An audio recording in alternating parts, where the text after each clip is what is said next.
Okay, folks, good evening. How's everybody doing? Wonderful, wonderful. Great to see a great crowd here this evening. My name is Jeff Shover, and I am Stafford County's manager of our Citizens Assistance and Volunteer Services Office. I will be your host for your class this month, and I'd like to welcome everybody to the October 2017 edition of our Citizens Academy. So we're really glad to have everybody here.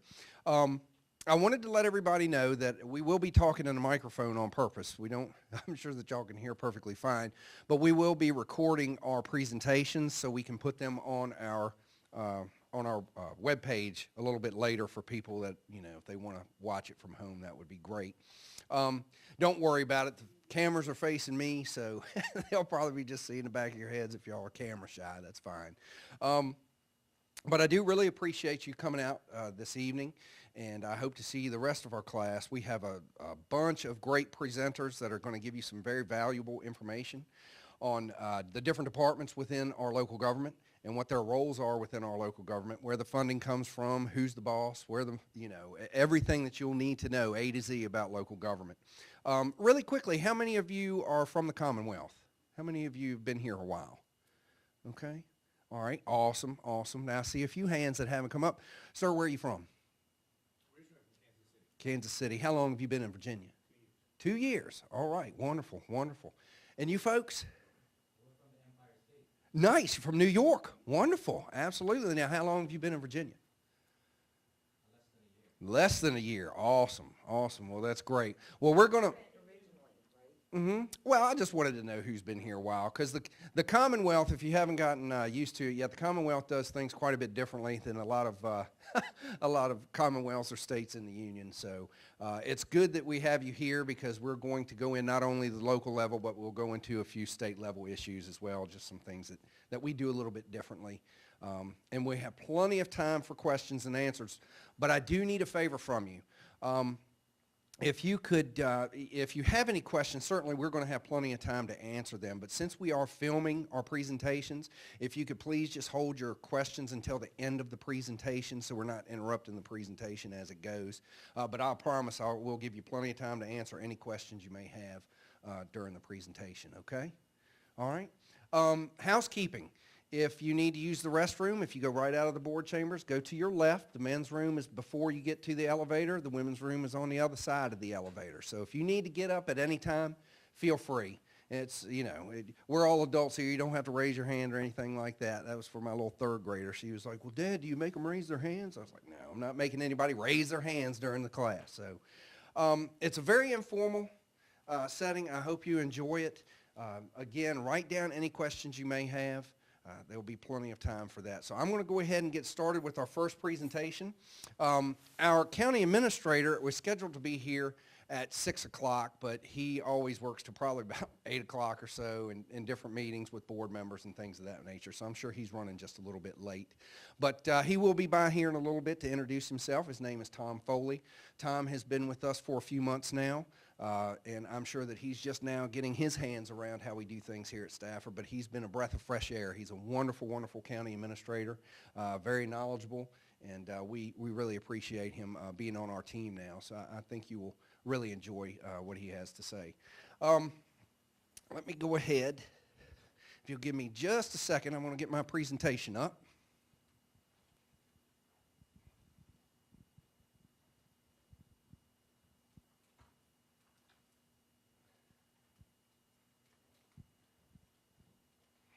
Okay, folks, we're going to start off our presentation with a very general description and guidelines of Stafford County. What makes up our county? Who makes up our county? Give you some demographic information, some economic development type of information, things that you'll probably find very interesting. I will have these presentations on printouts after the presentation, so if you want a printout to take home, I'll be sure to get you one. I have them right behind me, okay?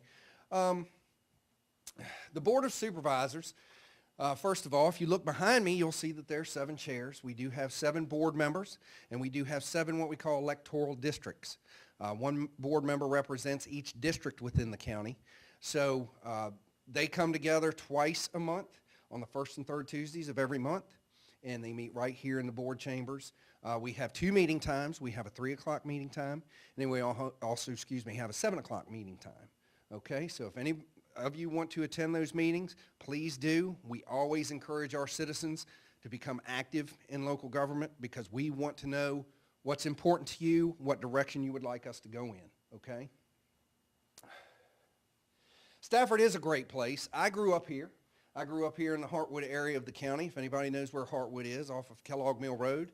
I have 4 or 5, probably 5 now generations of my family's here, including my kids. And we've been here an awfully long time, and we've seen a lot of changes in Stafford County over the years, a lot of changes. The growth has been astonishing. It really has. The Board of Supervisors has put some strong priorities in place to try to manage that growth and to really make it prosperous for anybody that's living or working here in Stafford County, and of course to raise a family. We have a lot of families here, more than we used to. We used to be very transient with a lot of military and government employees. We had some long-lasting or some long-term families that have been here for years and generations and generations. But what we've seen is with our large military population, the younger military who was here and they stayed here for a little bit, got to know the area, and then they went on their military career. Then they retire or come back after they get out of their military duty, and they raise families here. They know that there's jobs that are located here. It's a nice area. And 2 hours southeast, you're at the ocean. Another hour and a half, you're in the mountains to the west. So it's a very great place to live.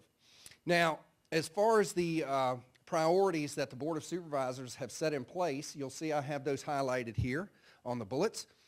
Fiscal responsibility and reducing the tax burden, public safety, education, infrastructure, economic development, and service excellence. Now, every decision that is made has those core values or those priorities set in place. We feel that those are very important.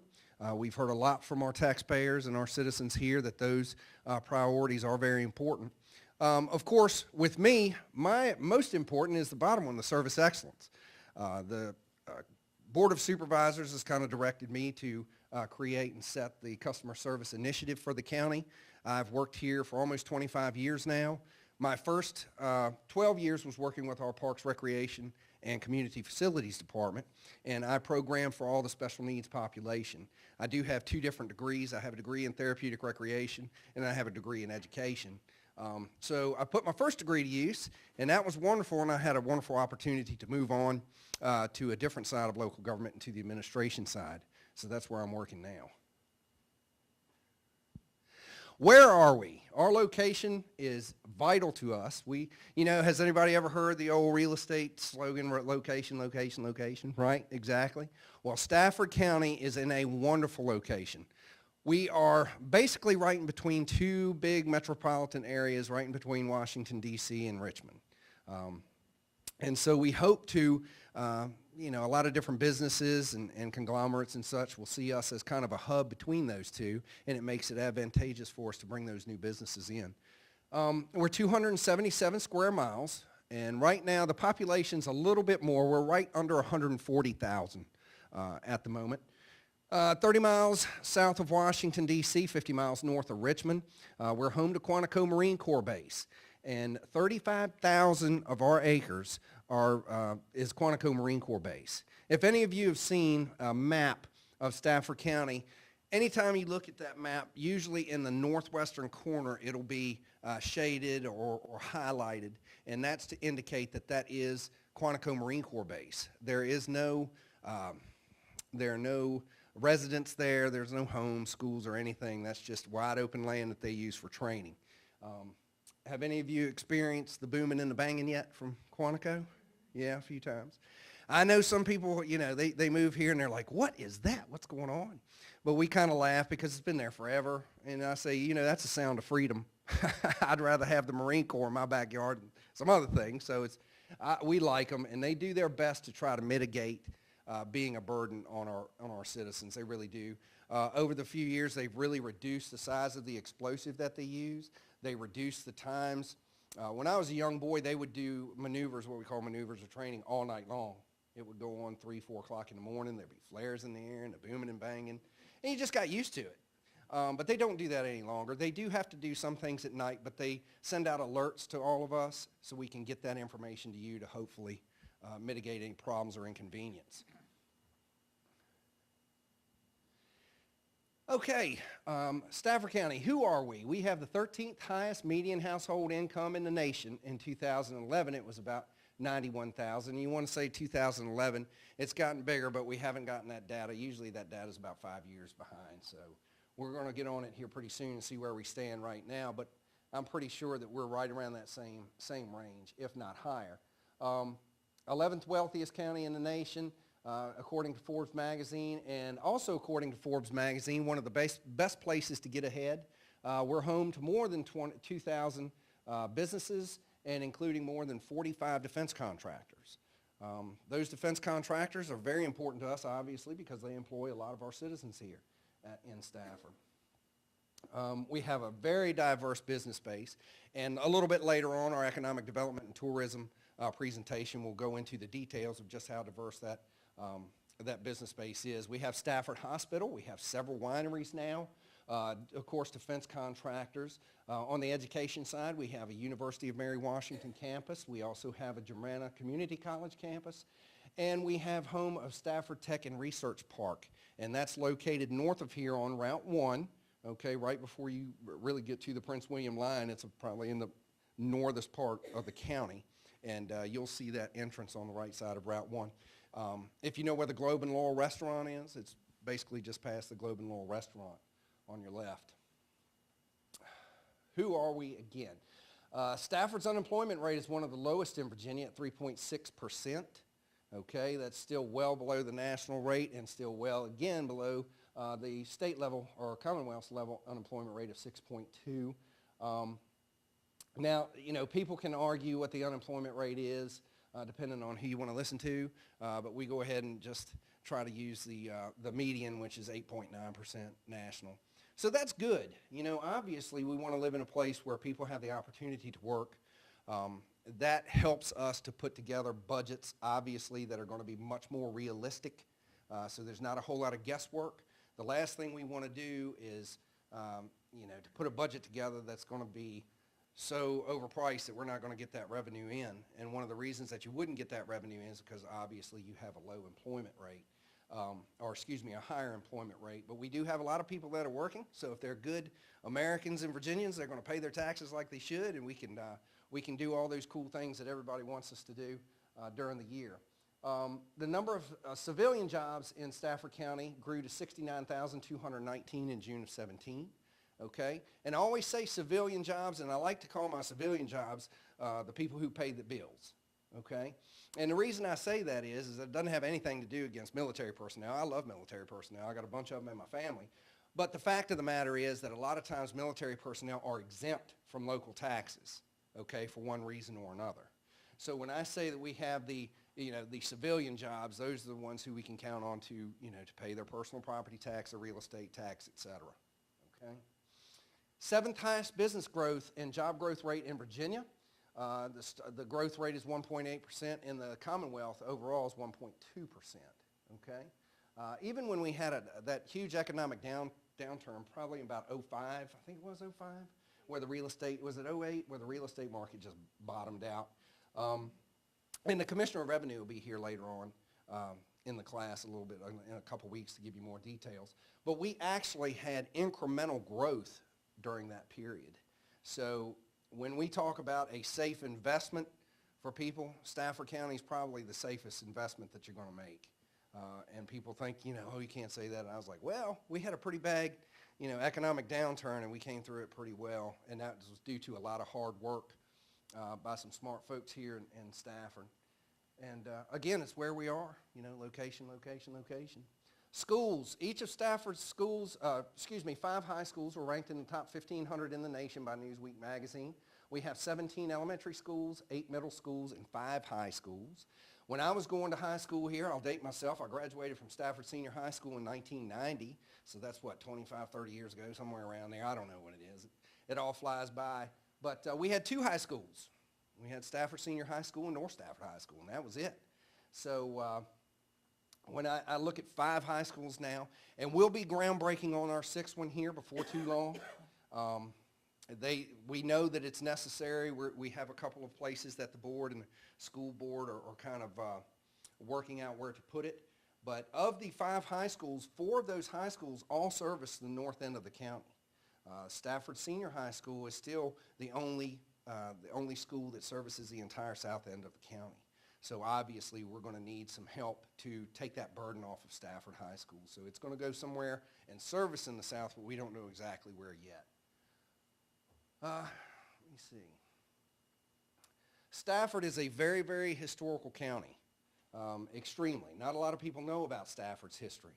But as you know, we're the 25th oldest county in the United States and the 13th oldest county in Virginia. Okay, obviously Virginia has some very old counties, but we are the 25th oldest in the nation, and we're named after Staffordshire, England. Has anybody traveled to England? Do they know where Staffordshire is? Yeah? Are you serious? Wonderful. That's awesome. Well, we have a trip. As a matter of fact, we have what we call our sister city and our brothers and sisters in Staffordshire, and we visit every other year. So what we're doing is we have a big group of Stafford citizens that are going over to Staffordshire next week. I think they're leaving next week for a couple of weeks. And our fellow citizens or sister neighbors, they open up their homes for us and let us stay there, and we do some touring around. And then the following year, they'll come over, and we'll do the same thing. So they'll come over here, and they'll visit us. So it's a really neat thing that we do. If you go out front, you'll see that there's a big red telephone booth. Have you noticed the big red telephone booth? That telephone booth, I couldn't tell you how much that thing weighs. I mean, it is solid cast iron. That joker is heavy. And that was a gift from Staffordshire, England to us. They brought us several gifts, as a matter of fact, and it's very nice, so we wanted to prominently put that out there for everybody to see and enjoy. We are the home of George Washington. George Washington's boyhood home is at Ferry Farms. If you have not visited Ferry Farm, they're currently under some construction, so it may not be the best time to go visit Ferry Farm, but they do have a brand new reconstruction, which is a historically accurate reconstruction of the cabin that he lived in as a young boy. And it's a wonderful place right on the Rappahannock River. A little bit more, Aquia Church was built in 1757 and is a National Historical Landmark. It is one of the oldest colonial churches in the United States of America. Not only through the Revolution that we had, but also through the Civil War. There's a lot of history in Aquia Church. As a lot of churches were used during the Civil War, Aquia Church was used during the Civil War as a hospital. It was occupied by the North, like much of Stafford County was occupied by the Northern or Union Army. And there's a lot of really good history in there. If you walk in there, the pews, and it has what they call a 3-tier pulpit. I don't know if anybody can remember back in grade school or middle school when we were talking about a 3-tier pulpit, which is the original pulpit of the church. And basically they had certain people that would be at each level of the pulpit. And of course, at the very top level would be your pastor or the person who's in charge. The middle level would be anybody who would share the news. They would have to share the news of the day, anybody getting married, how so-and-so's crops have been doing, or there's been somebody's house is burnt. Can we, get together and help them? It was kind of a news sharing part of it. And then at the very bottom pulpit, they would have their leader, the choir leader or your song leader, if you would, and they would lead the choir and songs and lead everybody there. So if you go in, it's a wonderful, wonderful experience. As you see on the corner of the church, those are called coins, and the cornerstones are the same cornerstones that you see in the White House and the Capitol. All that was quarried right here in Stafford County, and we'll get into that in just a minute, but it's really neat. Government Island, that is where the stone quarry was, built the White House and the Capitol. It's a fairly new park that we opened here recently in the last 2 or 3 years, maybe 4 years now. Time flies by for me so quickly. But if you go out, there's a wonderful boardwalk that you can take that'll take you out. It goes through kind of some marshland, some wetlands there, and a lot of times you'll see different animals, especially birds, wetland birds with the ospreys and the heron. They're often seen out there. So if you get a chance, check it out. Chatham Manor. Chatham is one of the only private homes where George Washington, Thomas Jefferson, and Abraham Lincoln all visited. Okay? Nowhere else in the United States of America can say that, so that's pretty neat. Also, Clara Barton and Walt Whitman were the other famous visitors to Chatham. What made Clara Barton famous? Does anybody know? Trivia question. Thank you very much. That's right. Founded the Red Cross, absolutely. And let me see. Okay, we have a very diverse and exciting history. We have everything now. We have our new airport. If you haven't been to the airport there, we have a lot of rooms and meeting rooms and things like that that you can rent there. Of course, that's our Civil War Park that you see at the top there, our Technology Center, George Washington. And of course, we are home to the Potomac Indians. If anybody was interested in learning more about the Potomac Indian tribe, please take a look at our big mural out here outside under the breezeway. That'll give you a lot of really cool information. All right, how do we take care of our community? Well, we all take care of our community. It's not just us, it's not just the board, it's all of us. We all pitch in to figure out how we're going to best handle the future. And what we want to do, of course, we have the Board of Supervisors priorities, which is just getting back to what I said in the first slide.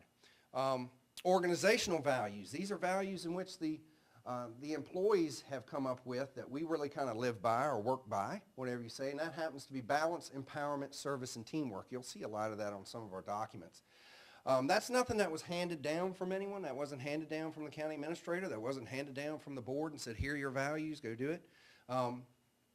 These are actually what we decided as employees. This is how we want to work with one another and how we choose to really use our organizational values in a positive manner. So we try to get all of our new employees to really understand that this is what we need to do to buy in to give the best service levels to our citizens. Okay, here's our board. You have Mr. Paul Milday. You have Ms. Bonke's our vice chairman. Excuse me, Paul Milday's our chairman. Ms. Bonke's our vice chairman. Mr. Bob Thomas in the George Washington District. Wendy Maurer is Rock Hill District. Mr. Gary Snellings is in Hartwood. And then we have Laura Sellers is Garrisonville District, and Jack Cavalier is our Griffiths-Widewater District. Okay. What do the Board of Supervisors do? Well, our Board of Supervisors, obviously, they're our governing body that enacts ordinances or local laws. So anything that's enacted here within Stafford County will be done right here behind me in the chairs. Sets county policies, priorities, and goals, which we've gone over a lot of those priorities. Sets the tax rate and approves the county budget. Okay? Now, a lot of people, the first thing that my buddy Scott Majowski will tell you, he's our Commissioner of the Revenue, is that the Commissioner of the Revenue does not set the tax rate. Okay? The Board of Supervisors sets the tax rate. So he's just the messenger. So I'm already getting you there to just the messenger. So don't fuss at him about the tax rate. And then, of course, they appropriate all the funds. They decide who's getting the money, how much money, and how it's going to be put to use. Appoint citizens to boards and agencies that provide a service or act as advisory bodies to the board, which could be, we have the Utilities Commission. We have all kinds of what we call boards and commissions. There are 7 election districts, 4-year terms for each, and they're staggered to expire 2 years intervals. So we did that on purpose, obviously, so we don't have full turnover of the board at one time. So we still have, 4 will be off one out of the other year, and then 3 will go off the next year, okay? And elections are held in November of odd-numbered years. The regular meetings are first and third Tuesdays of each month, 3 p.m. and 7 p.m. They're held right here.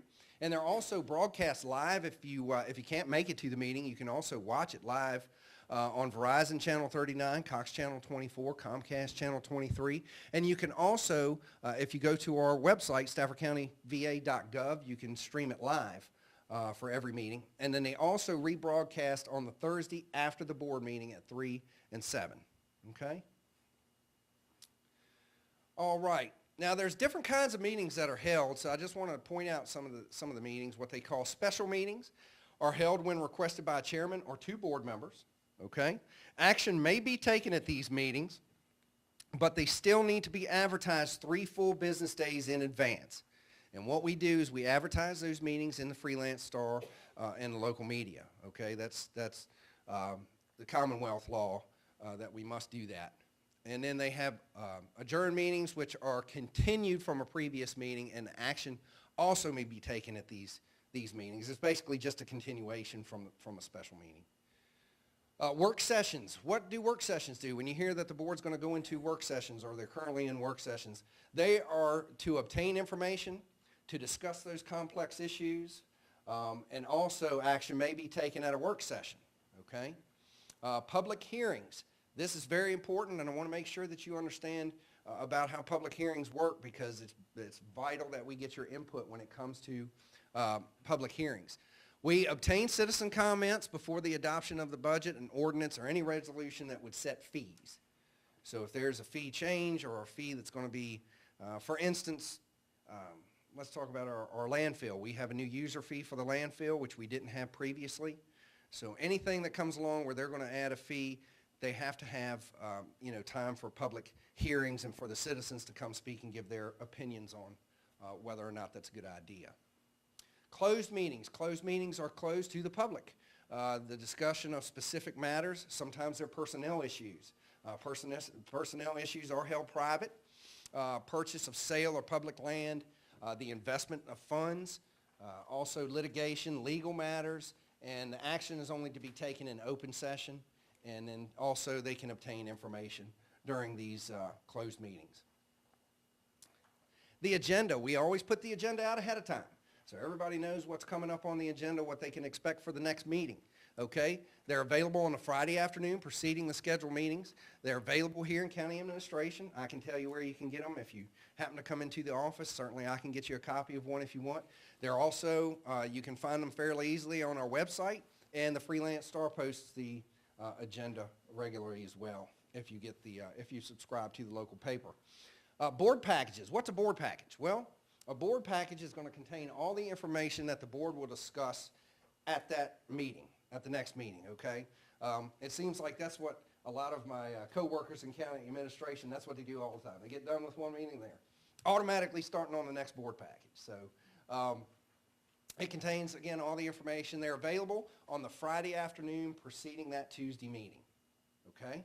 All right? All right, constitutional officers. Constitutional officers are those who are elected officials, okay? And you'll see here that we have 5 constitutional officers that we work with every day, and that's our sheriff, Mr. David Decatur. Our treasurer is Laura Rudy. Commissioner of the Revenue is Scott Mayowski. Commonwealth's attorney is Eric Olson, and clerk of the court is Kathy Stern. Okay, she's clerk of the circuit court, to be specific. Also, let me see. A lot of times people are confused, well, what's a Commonwealth's attorney? Okay, I get a lot of phone calls sometimes that they say they need the Commonwealth's attorney because they think that they need legal help or somebody to step in because they can't afford representation for a court case. That's not it at all. The Commonwealth's attorney is basically what other localities or other states may call a district attorney or a prosecuting attorney, okay? The board appoints the county administrator, Mr. Foley. Tom Foley's been here with for a few months, and he's going to say a few words here really quickly. Mr. Foley will carry out the policies of the board, okay? Mr. Foley is a bridge between the board and the employees, okay? So whatever they want to, however they want it handled, whatever the issue may be, then Mr. Foley directs us as employees on how to go about that and what the best idea to proceed is. Directs county business administrative procedures and appoints department directors as well as employees, okay? The employees will carry out the will of the board. That's first and foremost. Provide high quality customer service, and if you're not satisfied with your customer service, I'm the man you need to see, okay? So you'll see my bright shining face and I'll make sure that we fix it. Fulfill state and federal mandates. There's a lot of those that we have to take care of every year. Very important. And provide for safety and well-being of our citizens. Okay? All right. Now, before we get to questions, I'd like to introduce